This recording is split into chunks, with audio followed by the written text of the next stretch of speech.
My name is Dr. Ovid Barrow. I'm a board certified internal medicine doctor who works in a hospital. So we are called hospitalists.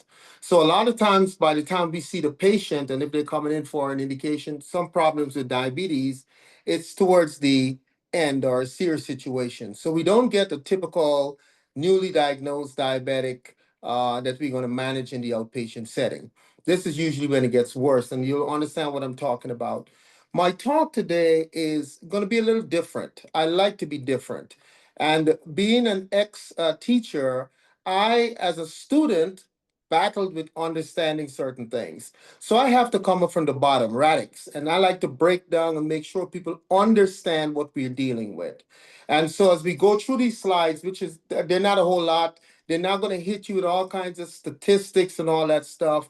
I'm going to get to the salient points. So when you leave here, you're going to understand what glucose is, its function.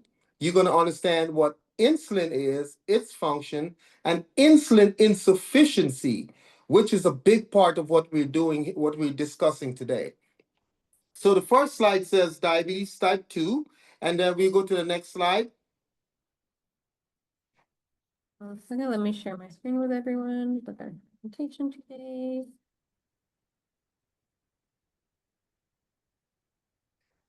You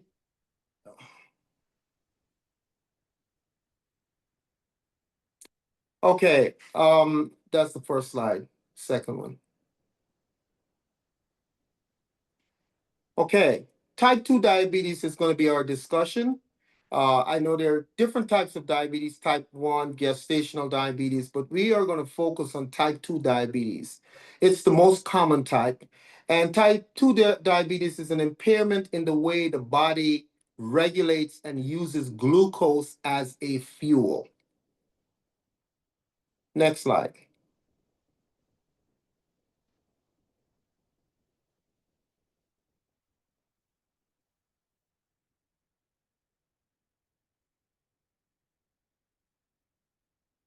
Okay.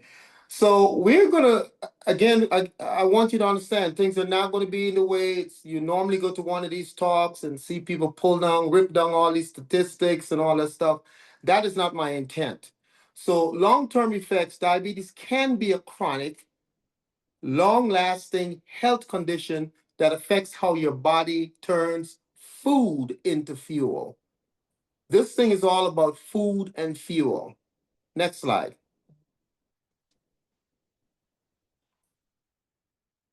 As you can see, the body is made up of several organs, and so we are an organism, and so we have multiple parts to us. And diabetes, given that it's a food and a fuel for all of these organs, can affect almost everything in the body. It can affect the feet, and this is caused by reduction in blood flow and damaging of nerves and making wounds harder to heal.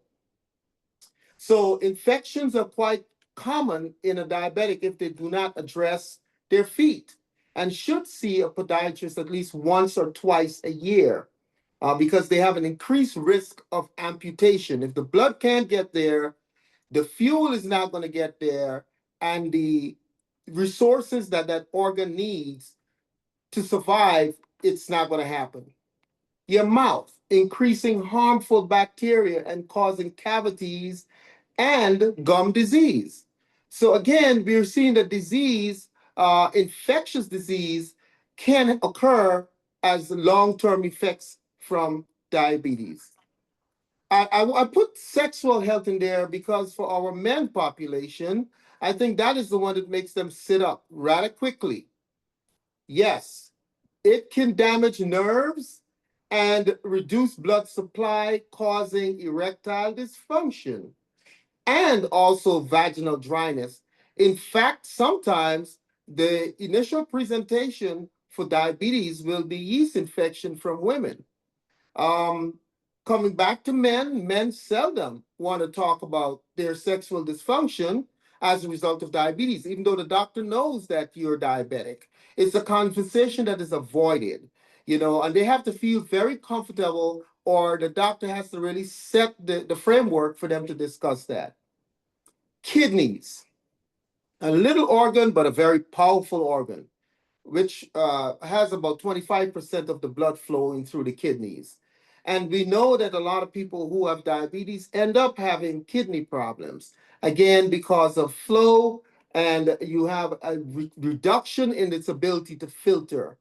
The brain, damaged blood vessels, again, the way that this energy get to the different organs and through the blood vessels. So anything that has blood vessel supply, which is almost everything, is going to be affected.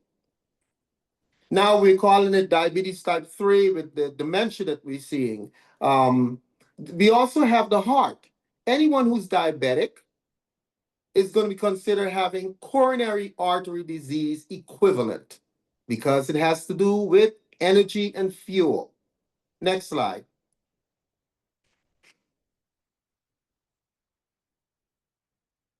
And you keep seeing that 6.5, and I'll explain what that 6.5 is with the blood.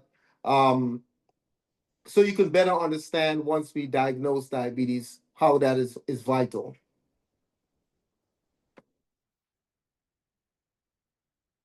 So we always talk about sugar in the blood. So this long-term chronic condition results in too much glucose, but as you notice, I put it in brackets, sugar, because that's what we always talk about, sugar. And I'll explain to you why I hesitate in just using the word sugar as we go further down. So we have this glucose slash sugar circulating in the bloodstream. Eventually, high blood glucose slash sugar levels can lead to multiple organ dysfunction. The operative word is glucose. Next slide.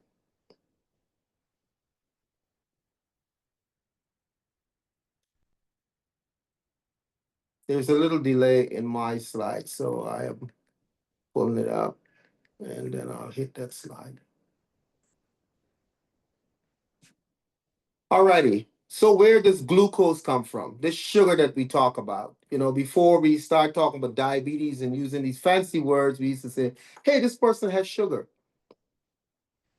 Where does glucose come from?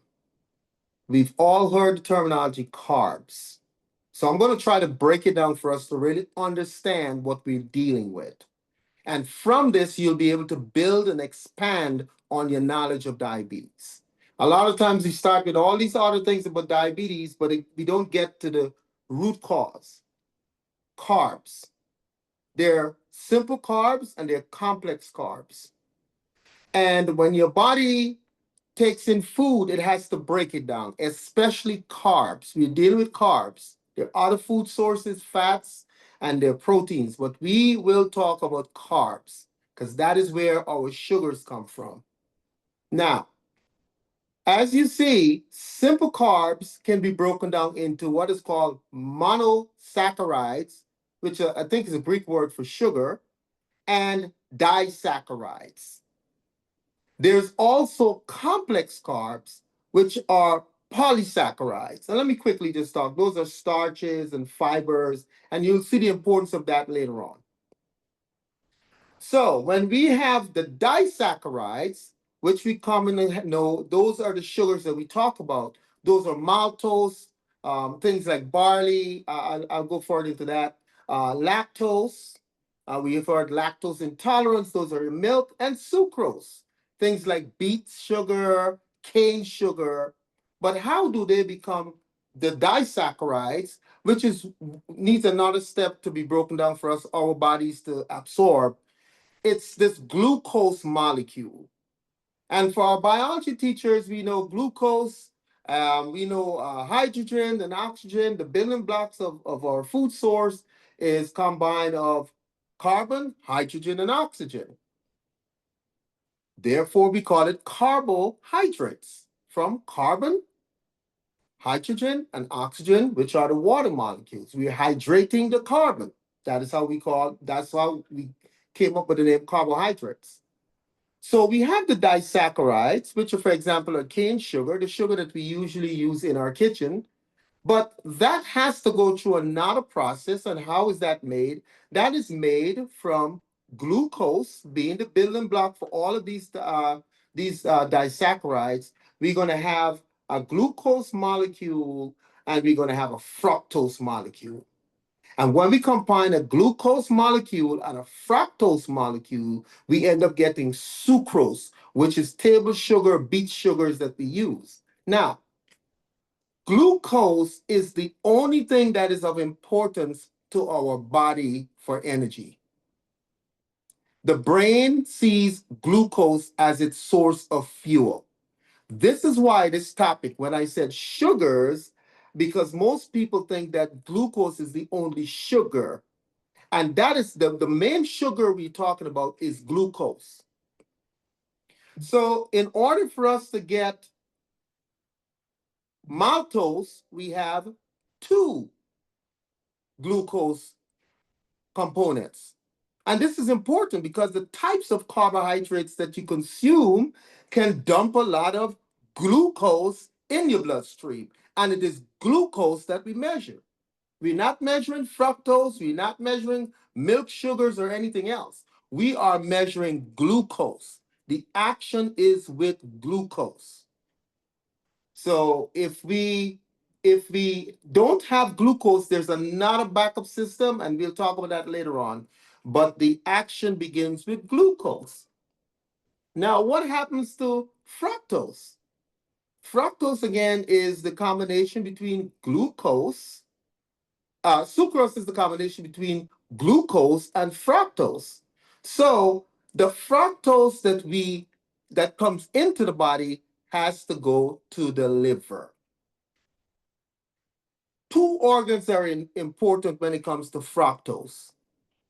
One of it is the gut. The gut tries to defend our body from fructose because fructose is not a fuel that is burned to produce energy. It is glucose, not fructose. So you ingest fructose, what the body's going to do with it? It's going to try to stop it at the gut level, decrease its amount so it doesn't overwhelm another organ in the body. And when it can't do that, it goes to the liver. What the liver does, it takes fructose and stores it as energy for future use. A lot of it is turned into triglycerides and fats. That's for when we are not eating. The glucose is used immediately to sustain our life.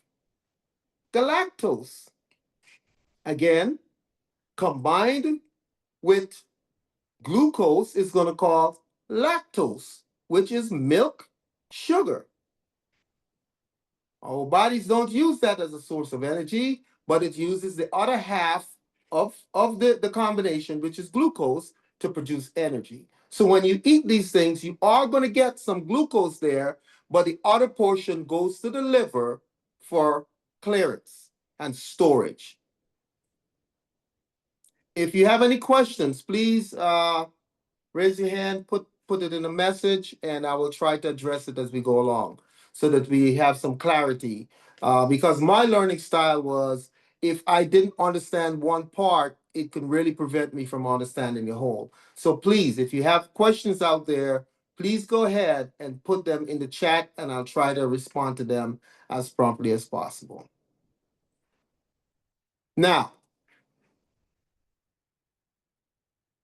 as I indicated above, where does most of the glucose come from? Most of the glucose comes from food you eat, and it's broken down into the simple sugars. And the most abundant of them is called glucose, which I just alluded to and give you a presentation on that. Now, when your blood glucose or sugar level goes up, it signals your pancreas. Your pancreas is another organ in the body, and this pancreas releases insulin. The glucose increases in your body now has to take that glucose and put it into the cell. And I was looking at some numbers. The average human has about 37 trillion cells. Yeah, so these cells got to be supplied with glucose so they can burn. Just think of it as a furnace in your house. You have a furnace and you're putting wood in there to fuel, to burn, to produce heat. This is why we're warm. We're warm because we're burning things. Our cells are now using that lots of physiology to produce ATP so that we can move. This insulin that we talk about acts like a key. All it does is open the door and let the sugar in so that it can burn and produce fuel and energy. Next slide. I alluded to this. What happens to the other sugar that cannot be immediately used to produce energy or is too much glucose consumed? If we have too much glucose consumed or we have other sugars there, what happens to that? And we have a solution for that. It's our liver. We cannot live without our liver.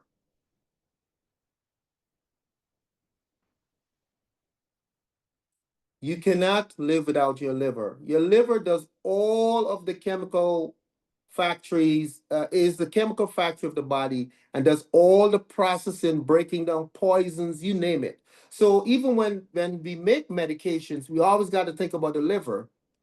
What happens if our liver is not functioning well? We're going to have problems. I'm not seeing the liver slide up. The liver comes into play, and then I want the slide after that. Oh, yes. Yeah. Where does glucose come from? I am next liver. Hold on one second. Again, just bear with me, guys. I'm trying to. So, what the liver does is, please put up the next slide. What the liver does, it stores the extra fuel as packs of energy in the form of triglycerides. We've heard a lot about triglyceride levels high, and it usually indicates when your triglyceride levels are high, we know that people are eating lots of sweets, right? Here comes the sugar, the processed fructose, and I'll explain a little bit about that fructose, the difference between the ones that we eat in the fruits versus the processed one. There's a big difference. So the liver stores this energy. So when you eat, you have about 2 hours to clear the stuff out of the body, 2 to 3 hours to clear the blood of this glucose or other sugars that are there. Remember, glucose is one of the sugar, but it's the one that the body uses for energy. It doesn't use fructose or galactose. Those are now stored or converted by the liver into energy. One of it is triglycerides, and you also have glycogen. The liver stores it that way, so in the future, we can always get supplies. If we gotta bust a sprint, if something happens, we gotta run, or we are athletes and we have to run, that is where we get our extra energy from. The liver is going to go back into the supply and break it down back into glucose so that the organs can survive. Now, let me just touch on this right now. The fructose that you're eating from fruits has some additional benefits. It has a lot of vitamins and it has fiber. And because of this, when you eat it, it slows down the load that would normally come into the bloodstream. The fiber is important. Remember, before I talked about the polysaccharides and I talked about fibers, they are very important for digestion. They slow down how fast your body's going to absorb this. If you come at a nice slower pace, your body can handle this stuff. But when it's dumped into your system, this is an issue. And so again, when you hear fructose in fruits that we eat versus high corn fructose that is synthetically made, it's a difference because it does not come with a fiber that will slow down the absorption and get them into the bloodstream. And when it gets into the bloodstream, it puts a lot of load on the liver. Liver doesn't want to handle that. So it takes it and packages up. And the package that it turns it into is the triglycerides that we always talk about. And you end up with cholesterol issues, and it continues to be a negative effect. Glycogen is something, again, that is stored for future. Even when you're sleeping and you're not eating, you still got to breathe. You might still need to move. So you still have other functions going on in the body. The body's repairing things. These cells got to work. So not because you're sleeping, the rest of your organs are not working. So this is where the supply of glycogen comes in. The body will go back and pull it out from there. Now, I hope that just so you guys know that it's not a lot of sugar we need at any given time in our organs, in our blood vessels. We need only about, check this out, 1 teaspoon, not a tablespoon. At any given time, 1 teaspoon of sugar is enough to take care of our basic needs. That is equal to about 4 grams of sugar. So when you start becoming conscious of what we're putting in our bodies, and we see things with 40 grams and 60 grams and these amount of calories, we are dumping especially fructose, which is going to overwhelm the system. The gut can't help you that much, especially the small intestines, can't help you that much. You dump all of this stuff in your bloodstream, and then you put the liver in overdrive. And I'll tell you what happens to the liver. Excuse me. Once you put that liver in overdrive, you're going to start having major issues, and you'll see where diabetes really come from. Next slide.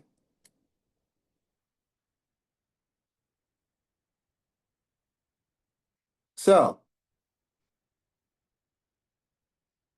when you overwork the liver gets food normally, and it will store some food there, and it will give some to the muscles, and the muscles will store some glycogen because that muscles like to work, and when it works, it needs food.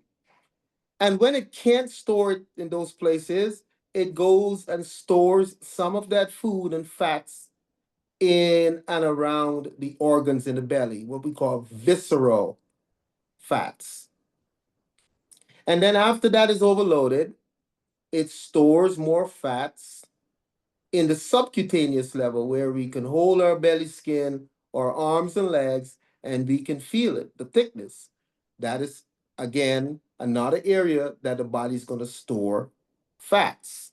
So this liver is going to take these substance that we have, glucose, and stores it into fats.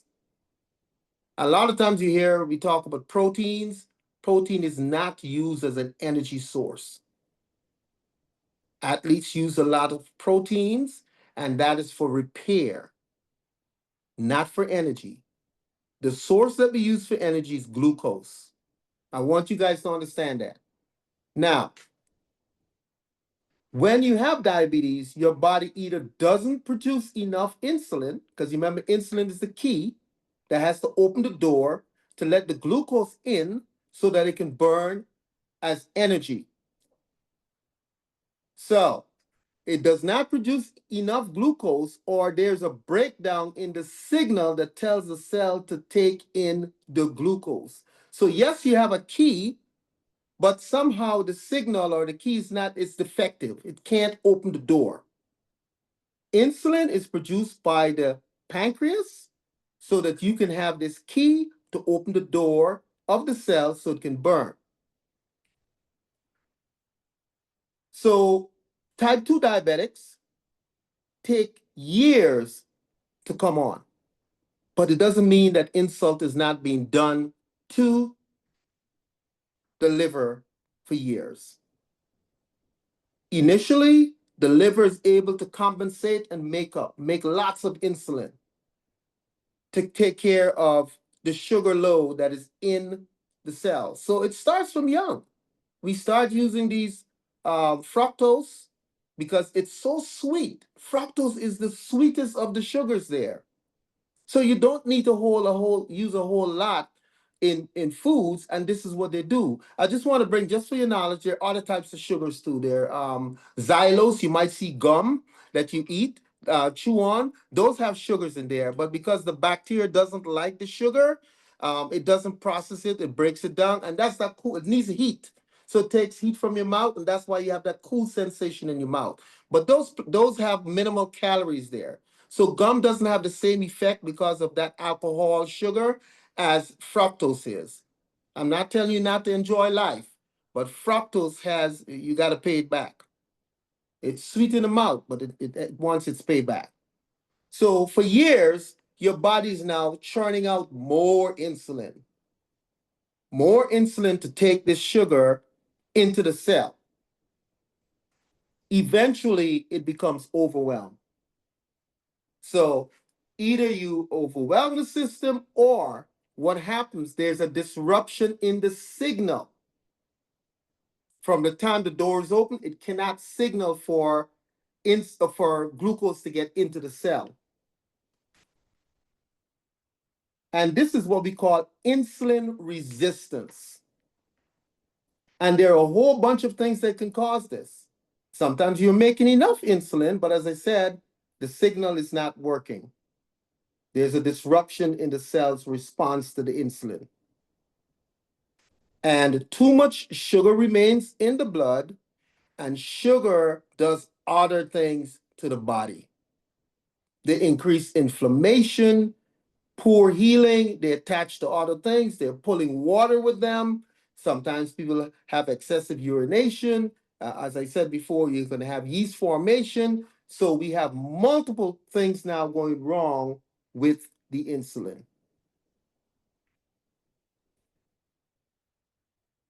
All right, let's jump to screening. So we know now what is causing this diabetes. It's insulin resistance. Whether you don't have enough insulin over years of loading sugar in the body and the body trying to remove it, or you have enough insulin, but it's faulty. So insulin resistance is the main issue that causes the sugar slash glucose, specifically glucose, to be high, and that is what we test for. Insulin resistance causes glucose not to be cleared, and this is what we test for. So there's some recommendation there for time. I didn't realize I was this slow. But there are recommendations based on age and circumstances that says, hey, maybe you should be tested. Okay, the American Diabetes Association suggests that all adults age 35 or older have routine tests for type 2 diabetes. And if you have other conditions, if you are younger than 35 and you're overweight or obese, you should also have a test. And these slides are going to be available for you to look through them and see the importance. Now, let me come to the test. How do we diagnose diabetes? Remember, diabetes is because we have a lot of glucose in the bloodstream that is not being cleared out because the insulin is not sufficient or it's ineffective. You probably would have heard about hemoglobin A1C for those who are diabetics. And there's a certain range we look at because what happens, we can look back 2 to 3 months and we can tell, hey, has this person been controlling the sugars well or not? The diagnosis criteria is for a hemoglobin A1C of 6.5 or above. And that relates to when you take your fasting blood glucose level and it's 126 or above, if you're doing fasting test. There's also glucose tolerance test where they're going to give you a load of glucose. What they do before that, they will give you they will check your blood to see what the number is, and then they'll give you a load of glucose, and then they'll check it after. If those tests are greater than 200, then you're gonna be diagnosed with diabetes. Pre-diabetes, which a lot of people fall into, is when your hemoglobin A1C is 5.7 to 6.4. This is when you can really impact with diet and exercise. When your hemoglobin A1C is 5.7 to 6.4, normal range is below 5.7. Now, there are things that can affect and make those numbers increase. For example, if you're anemic, those numbers can increase. So please speak with your doctor about what you should do. But that would be a signal that you're getting close to where you should be paying attention to what you're consuming. Next slide, please. Genetic factors play a significant role and actually increases your risk. Now, I want you to hear this. It increases your risk. It loads the gun. It's not the one that is going to be the biggest impact. Your lifestyle is what's going to make that difference. Physical inactivity, because remember, your muscles want that glucose and it has this glucose store around it. So if it uses that, it has to get it back from the visceral organs, which gets it from the liver. So it's clearing that stuff out. Obesity, the big O. People hate the terminology obesity and they don't feel comfortable with that word, but it is needed. It is, you have to understand, it's not a disrespect. It's one way of us telling us there are multiple things that can go wrong. We know that the fat cells, the adipocytes, create inflammation. And when that inflammation affects the liver cannot function properly. It cannot clear the body of a lot of other substances, not only fructose. It cannot clear it. Processed foods, it's a big problem. As I said, because it's loaded with fructose and that is stored as triglycerides. It's not used as immediate energy. Alcohol consumption. Again, that puts a stress, added stress on the liver, which gives the liver inflammation. And you probably heard the term fatty liver disease because the liver is trying to break down these things and store these extra fructose into triglycerides, and the liver becomes fatty. Next slide, please.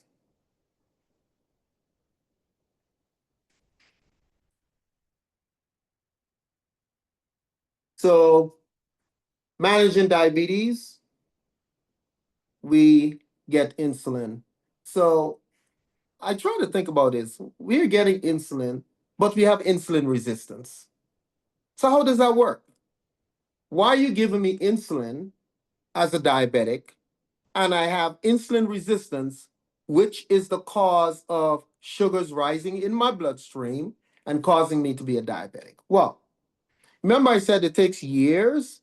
So the insulin that is being produced by your body is not enough. So the insulin that you're given for management of your diabetes is a much more potent concentration. And that is why it works.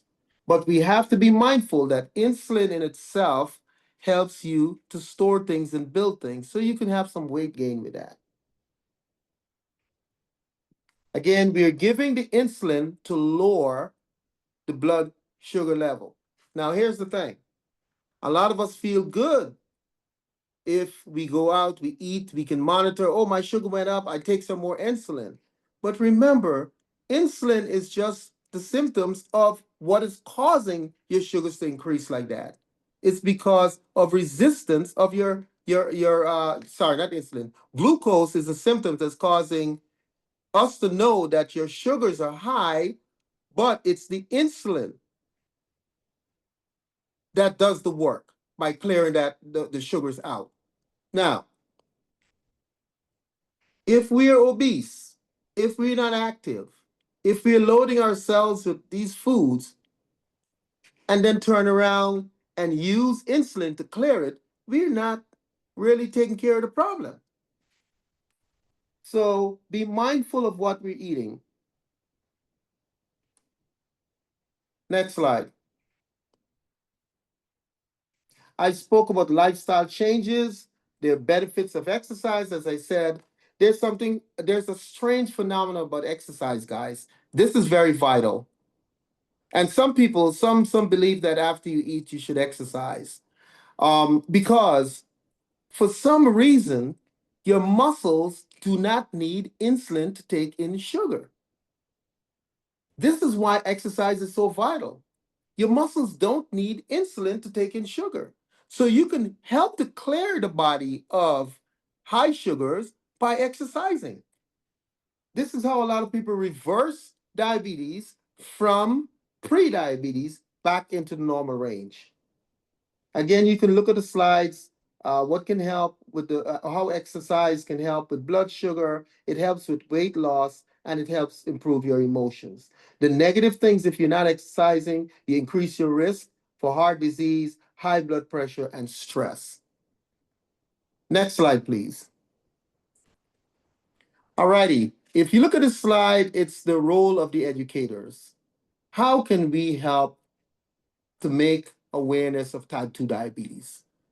And I've shown a couple of things with health education in the curriculum, promoting healthy snacks, and encouraging physical activity. There was a time when physical activity was mandatory for you to be in school. I'm not sure. I haven't been in the school setting for many decades now.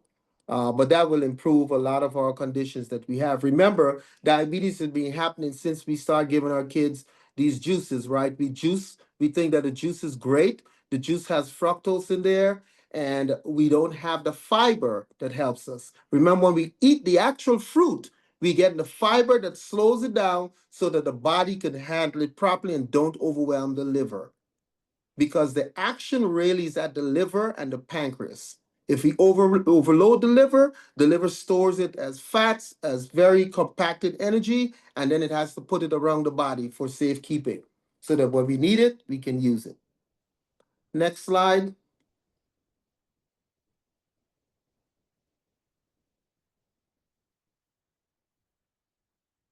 And those are some resources for the teachers. And basically, this concludes my discussion on diabetes. Again, it didn't follow the format that people like to present. I want you to understand that insulin resistance is the key to us having high sugars in the blood, which is what we measure. And the sugar that we measure is glucose.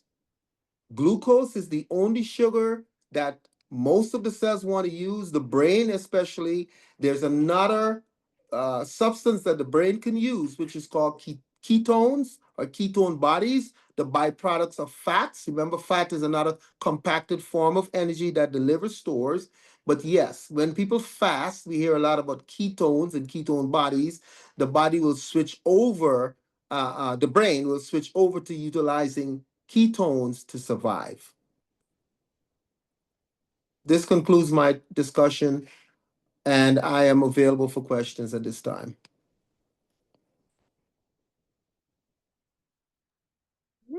Dr. Barrow. Are you able to see the questions in the chat? If not, I can read them out. Can you read them out for me? Of course.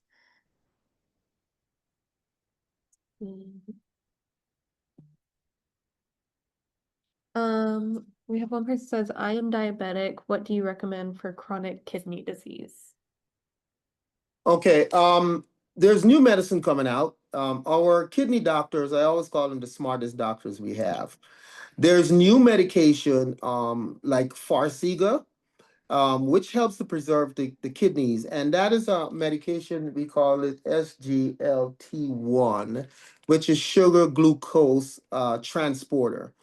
And so what it does, it tries to kick out the excess sugar from the through the kidneys and the salt. So it's very good in preserving the kidneys, and also it helps with weight loss, which is extremely important because if you have too much weight, you're going to have an inflammatory process going on and you'll end up having insulin insufficiency.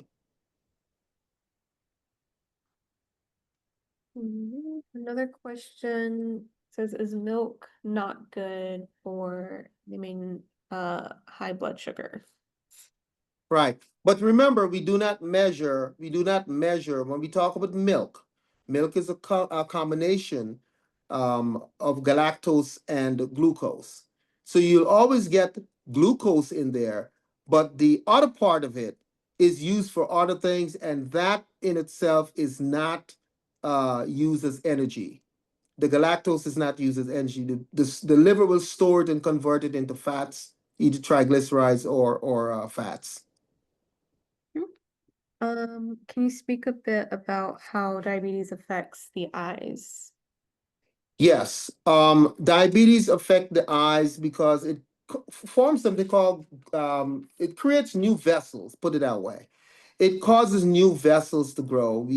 We have a lot of sugar in there. It increases fluid in there, and then you have these new vessels growing in there that require more energy, and they kind of distort the lens and actually pull fluid into that area and causes problems. That's how you end up. And don't forget nerve damage. It damages the nerve, and the eyes only has one nerve, the optic nerve, and when that goes, it's a major problem. We do have a lot of new medicines out there though that can affect. So every diabetic should see an ophthalmologist or ophthalmologist at least once or twice a year. What other foods turn to sugar like corn and potatoes? Yes. Again, those are going to have some fructose and some potatoes have maltose. And remember, potatoes are it's glucose and glucose that make maltose. This is why I wanted you guys to understand that. And please go back and read or Google and or look at the YouTube. Those are carbs that are loaded with sugar because you have two sugar molecules. So you're dumping tremendous amount of sugar into the bloodstream. And remember, that can overwhelm the liver and create insulin insufficiency because the liver becomes fatty and it's not working right. Now, some of those foods that we eat also has fiber in it, which slows down the absorption of those sugars into the body. So that is helpful. Um, few more questions. We have one. Says, what is the truth about fluke parasites in the liver causing diabetes? That I'm not familiar with. But I can tell you this again, just from the concept that we just developed. Anything that causes inflammation, especially in the liver, will decrease its ability to break down or create insulin insufficiency. It wouldn't be able to properly clear glucose out of the bloodstream. So anything that affects the liver, we cannot live without our liver. Thankfully, portions of it can regenerate. But yes, this is why any insult that we do that is creating damage to our liver can cause diabetes. Don't forget the pancreas also. Another one, is it possible to jump from 5.6 to 6.7 in just a few months? And is it possible to reverse it back quickly? Yes. Remember, it comes back to the fuel that we're putting in there.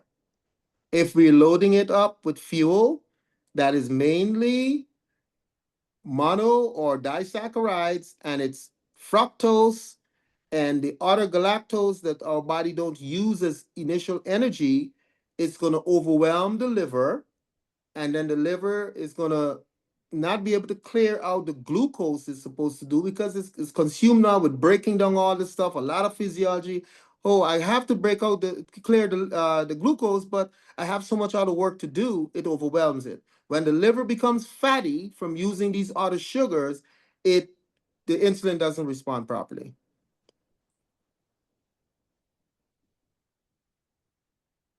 Someone says, being a pre-diabetic, what are some more precautions that I can take to bring my A1C down? I currently work out weekly, eat as natural as I can, but I do still have sweet cravings at certain times of the month. Right. And some of the things that help with that is fiber, foods that are fibrous, because our bodies cannot really break down fiber, but we have some bacteria that loves it and helps to break it down and digest it. It slows down the movement from the stomach into the small intestines and then the colon. So yes, you're doing all the right things, but don't forget that you can have tremendous amount of calories in small packages, a tremendous amount of sweets. And those sweets, those grams of how much you're getting there translate into calories. And one thing I want to drop on you guys, if you see 1 calorie, something has 5 calories, it's not really 5 calories, guys. The food and drug industry has asked the public and the government, instead of using 5,000 calories, can I use, instead of using 1,000 calories, can I use one? So whatever calories you see there, multiply by 1,000. Your recommendations for daily food is 2 million calories. Maybe once we know the numbers of millions, then we'll see how much. Um, can beetroot increase blood sugar? My mom has type 2 diabetes and low iron and hemoglobin. Right. So beetroot, if you are eating it from the beets of itself, because it's fructose and it's glucose that makes sucrose. And beet is sucrose, is the combination of the two. Very sweet, just like the cane sugar. So if you're eating it, whole foods as we call it, the fiber and the other things are essential. And the body does not get overwhelmed the same way because it's slowed down from the fiber. But if you're taking commercially made beet, you are removing, especially if it's no fiber in there, you're removing that process and you're dumping a lot of fructose in there. In moderation. We'll take just a couple more questions. Does lack of sleep affect prediabetes? Yes. Lack of sleep is important for resetting organs in the body. And now they're coming up with the best time to eat. But what happens when you are not sleeping? Somebody like me, I'm going to pay the price. um, so when you sleep, your body's repairing organs. And then what it does around maybe 3, 4 o'clock, 5 o'clock in the morning, it says, hey, I am preparing you for the day. So I'm going to pull out this stress hormone called cortisol and get you ready for the day, make sure your blood pressure is right, and all these things. When you don't sleep, the body says, hey, this internal clock says I should be in bed at 9 and should be sleeping by 10. So if I'm up at 10, 11 or 10, 12, and the body has this very, very dynamic clock, then I'm in stress. Therefore, I'm going to dump a lot of sugar into the system because you need sugar to produce energy to keep moving. Guys, you don't get a differential for night jobs because the company or the government just likes you and I'm giving you more. It's because you're increasing your risk of survival. Plain and simple. I'm not dealing with conspiracy theories now. When you're staying beyond your time that you should sleep, you're increasing stress. And if you want to know if your clock is really working, travel out the country. Go to Asia, one that has a different time. You'll see what I'm talking about.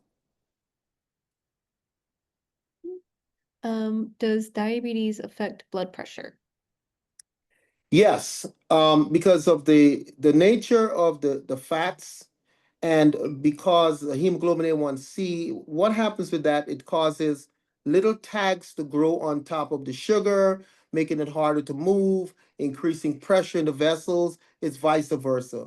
High blood pressure could actually worsen diabetes by creating insulin insufficiency, and diabetes can worsen high blood pressure. It speaks about our diet. And one last question, I think this is a good way to wrap it up. So the focus is keeping the liver as healthy as possible to maintain your insulin levels. And each and every other organ in the body. Yes, you cannot live without your liver. Yes, I agree. Keeping that liver healthy is paramount because medications, everything we do, everything we consume, alcohol does its own thing, right? It doesn't obey that law. It just crosses the blood-brain barrier, make you feel nice, and you think you're special because you're feeling nice. But over time, some of that has to go to the liver to be broken down, and it is damaging the liver, and you get alcoholic fatty liver disease, and you could have non-alcoholic fatty liver disease, which most is becoming the most common problem on the planet because of the foods we're eating. Okay. That was the last of our questions, I believe. Anything else you'd like to end on, Dr. Barrow? No, I would love, listen to me. I am petrified of this, these computers. I just knew something. I don't know if I spoke it into existence, but I like being in the presence of the audience because I can feed on it. I think it's for me, a lot of times questions are asked, I can answer them promptly.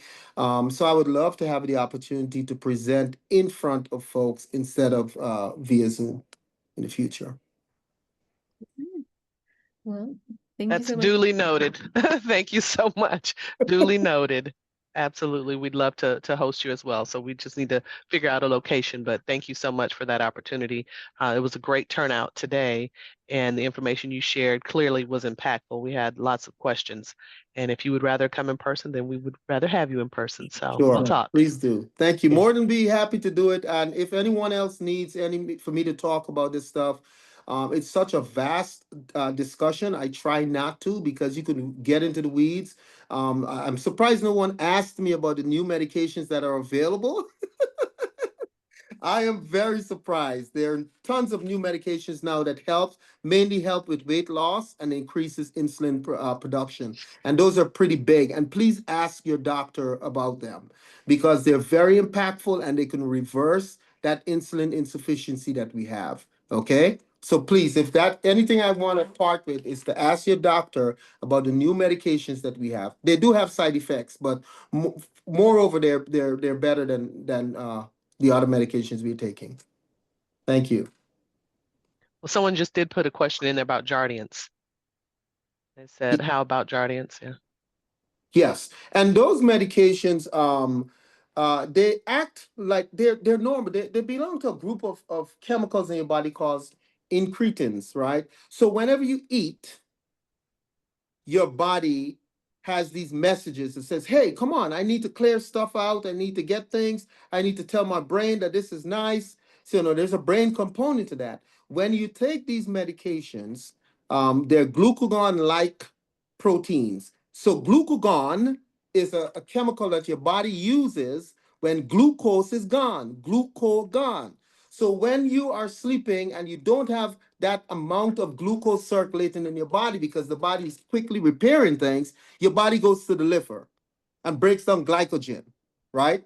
And so it now makes glucose. So when you have this chemical called glucagon-like polypeptide or proteins, it acts in the reverse because normally that is supposed to break down and produce sugar. It's doing the reverse. So when you take these medications, what they first do is slow down the food moving from your stomach to your small intestines. This is why some people have nausea and vomiting initially when they're taking it, because it's slowing down that process. And then what it's doing is telling the liver, hey, you need to produce more insulin. And so if you're type 1, this is not for you, right? And this is not our discussion. So it's telling the body, it's telling the pancreas, sorry, I said liver, it's telling the pancreas to produce more insulin. And then it's going to the brain and telling the brain, hey, I'm filled. Because the brain actually works on by the stretch receptor in the stomach. This is why even when somebody had surgery for stomach reduction, if they continue to eat and eat more, they're going to stretch that, and it takes a delay before the brain says, I'm filled. There are proteins, there are chemicals in the body called ghrelin, like grub. When they get amplified, you want to eat.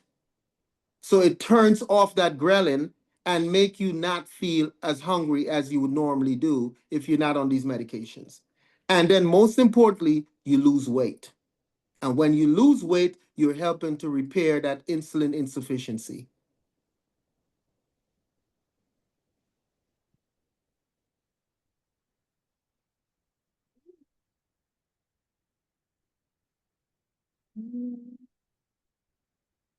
Someone is asking, does metformin have harmful long-term side effects? Well, the difference between a medication and a poison is the concentration. They're all chemicals. The difference between a medication and a poison, anything that you use too much can create problems. Metformin is not necessary, it targets the liver. So you usually don't see those highs and lows in glucose like the other typical medications. And metformin is the first line medication. You should take it with the largest meal of the day, right? You just don't take it like that. Take it with the largest meal of the day, because when you're eating the food, it's bringing the carbohydrates in there, which is broken down into the simple sugars, and then your liver has to do the work, right? You can lose weight. But if your kidneys are not working well and that stacks up, it can create problems. And a lot of people go see their doctor, and for some reason, there's no connection between, hey, my creatinine is now increased. What should I do with my metformin? It can cause something called lactic acidosis. So you have to be mindful. If your kidneys are not clearing things out, it's going to stack. And when it builds up, it can drop things, it can change things, even with your regular blood pressure medications. If your kidneys are not working well and not clearing, that medication will stop and stop. And in fact, sometimes when we see people with kidney problems, when we see somebody's blood sugar really improved, it's because their kidney is probably getting worse. So the medication is staying around longer to do its work. Mhm. We are right at 11, so we can wrap up here. Thank you, everyone. Thank you, Dr. Barrow. And Thank you for giving me the opportunity. yes, of course. Like I Absolutely. said, everyone at the top, we will send out this recording and the slides. And we can also include some of Emory's diabetes resources as well. Sure. Thank you. Excellent. Thank you. If we could, Grace, keep the chat open just for a moment so everyone can scroll back up. There are two pieces of important information that I put in the chat about Verta, because they have a program through SHBP for any of our SHBP members who are diabetic. There's a program that they're able to enroll in. So I put the link in the chat, as well as a link to our survey. So for any of our employees, if you could just kind of scroll back up and take a look at both of those two things, that would be great. We'll just keep the chat window, or keep the Zoom open for just a little bit longer. But thank you so much, Dr. Barrow. We absolutely appreciate it. Great information. And I'll be reaching out to Grace about something face-to-face with you. And again, I apologize for this situation here, but I'll make up for it the next time. Worked Thank out you. fine. Thank you. Bye-bye. Okay. Uh-huh. Bye. Bye. Okay, I see someone said they don't see the link. Let's see. Let me go back up.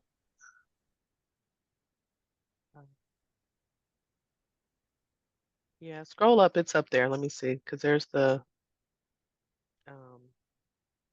yeah, they're both there. Scroll up to around 10:14, 10:15. The one for Virta Health is there, and then there's one for the survey right at 10:46. So hopefully everyone can get that. Just scroll up. Thank you so much. I appreciate you, Grace, for leaving it open just a few more minutes so they can grab that. No problem. Thank you. And if you don't see it, you all can just always shoot me an email. I can try to put it on here again, but I don't want to. Oh, it doesn't go back that far. Oh, If hold on. they've joined after that time, then they probably won't be able to see the chat. Ah, got it. All right. All right. Well, let me grab it real quick. Diabetes responses.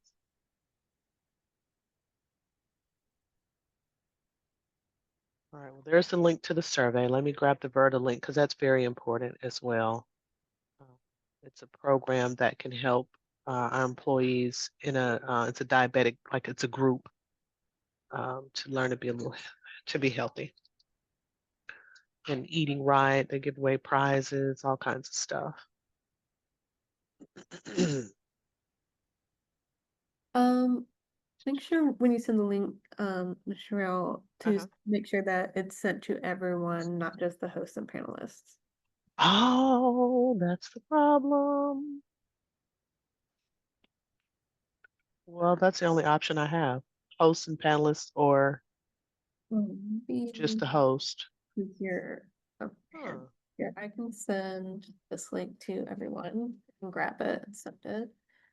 And I'll copy Yeah, I'm sorry. I thought, yeah, panelists. I was thinking that was everyone. Oh, okay, you sent it. That's what you just did? the survey link as well. Okay, well, there's the Verta one.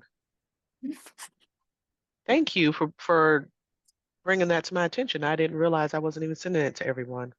Yeah, I just saw that at the top of those Okay, pages. someone has it, so they received it. And then thank you, Grace, for sending both of them. I appreciate that. I was gonna start wondering why was no one doing my survey. So Okay. does that is that how you have me in? Maybe is that why I can't do it? Yes, I have you Okay. in. I wasn't aware that panelists couldn't send Okay. to everyone, but we can make sure that gets everyone going forward. I appreciate it. I appreciate it. You're very welcome. We're getting some thank yous. All righty. Hopefully everyone has a chance to go ahead and grab both of those links. The Verta Health, again, it's a program through SHBP. You do have to be an SHBP member, but it's a great program to assist with type 2 diabetes, working with your peers, healthy eating plans without being basically on a diet, but you lose weight um, without the adverse reactions to diabetes. And yep, hopefully they've grabbed those. Grace, I look forward to reaching out to Anthony as well so we can get that truck going. I appreciate that. Yes, we're very excited to share that Yeah, out with community. absolutely. Absolutely. We'll be able to let our men feel a little more inclusive because we've always had our mammogram truck come out. So being able to have a truck to come out for prostate cancer is going to be, a game changer. So I am really looking forward to it.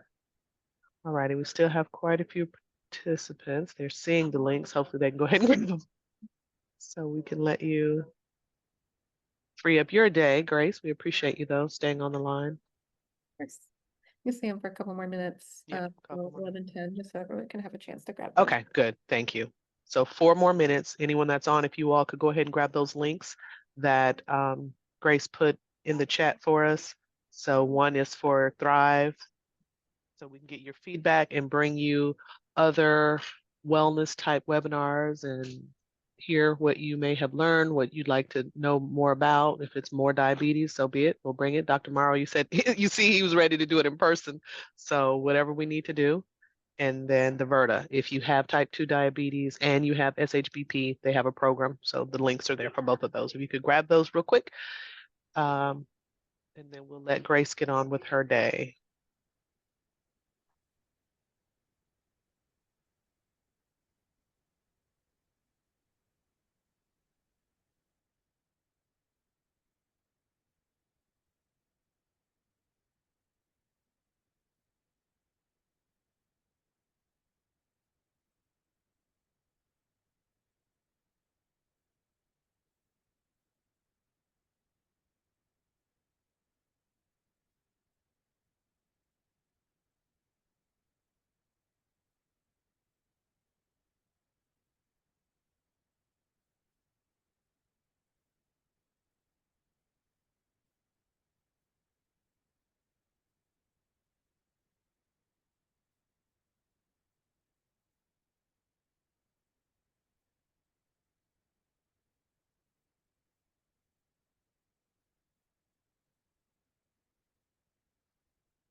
You all are very welcome. We're getting quite a few thank yous in here. I can't respond, so I'll just unmute and tell you you're very welcome. So thank you all for jumping on. We appreciate it. Continue to spread the word. Continue to do our surveys because we send Thrive swag out to you randomly for joining us. So thank you so much. We always have 3 to 4 winners that get the swag. So thank you for participating. Be sure to do the survey so we can continue to bring you great information. We absolutely appreciate it. We appreciate Emory for providing the services, Dr. Barrow for speaking today. You are welcome, welcome, welcome.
All right. It is 11:10, so we will go ahead and close out now.